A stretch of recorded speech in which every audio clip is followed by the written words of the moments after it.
When we sing, he's a miracle working God. Když zpíváme, že je Bůh, který dělá zázraky. Waymaker, miracle worker, promise keeper, light in the darkness, my God, that is who you are. We are declaring tak his prohlašujeme attributes.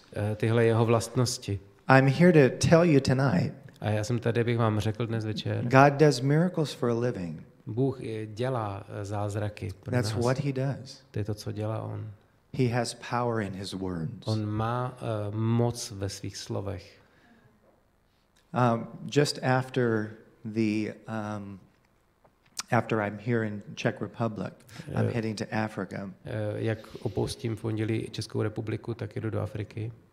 And I have heard about miracles many times. A já jsem slyšel o zázracích mnohokrát. I have never really seen any for several years of my life.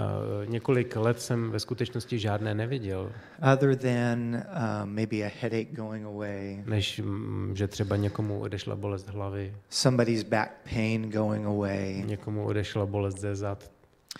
But when I was in Africa a few years ago, Ale když jsem byl před lety v Africe, I began to ask the Lord to show me miracles. tak jsem začal prosit Pána, aby mi ukázal zázraky.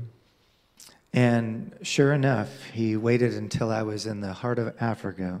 A on čekal, dokud se nedostanu do toho centra Afriky. And I was preaching. There was several thousand people, a large crowd, just crammed in.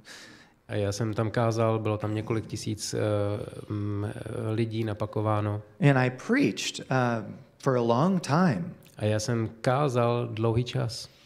And then people started flooding onto the stage. A potom lidi se začali přicházet ve velkém množství k pódiu.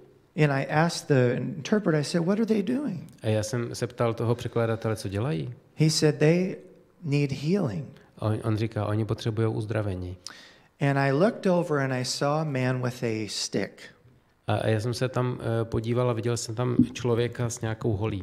His legs were literally, I could probably wrap around them. They were so A měl tiny. tak tenké nohy, že bych mu mohl jednou rukou tu nohu obejmout. But he was about my height. Ale byl zhruba vysoký asi jako já. It wasn't a crutch that he had, it was literally just a stick he was holding himself up with. Nebylo ta normální berle, kterou měl, ale byl to skutečně jenom taková hůl.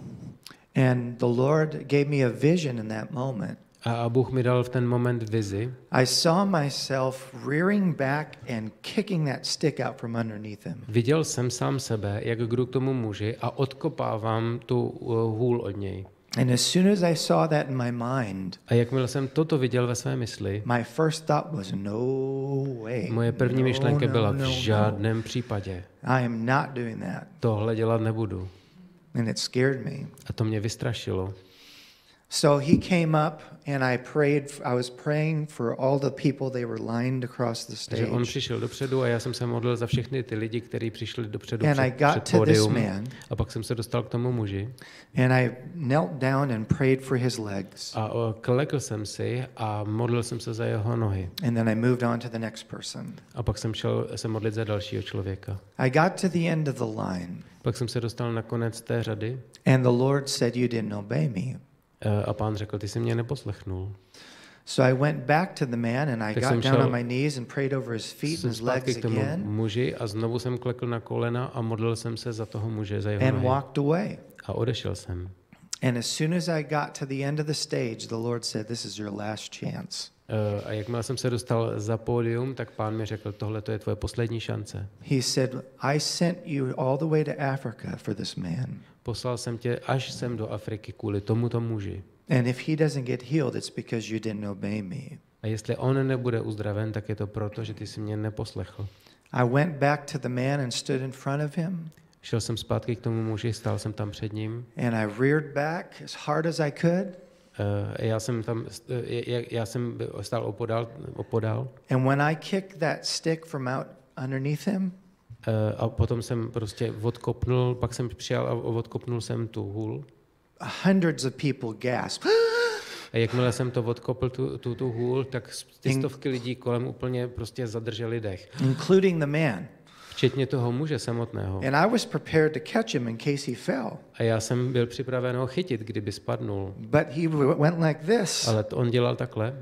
And I'll never forget looking down at this man's legs. Nikdy nezapomenu na to, jak jsem se díval dolů na jeho nohy. Start to get bigger. Začaly růst. And I grabbed his hand and we started to walk across that stage. A vzal jsem jeho ruku a začal jsem chodit s ním po pódiu. And before long he wasn't just walking, he was running across that stage. Zakrátko na to přestal chodit a začal normálně běhat po tom pódiu. I'm here to tell you that God works miracles. A jsem tady, abych vám řekl, že Bůh dělá zázraky i dneska.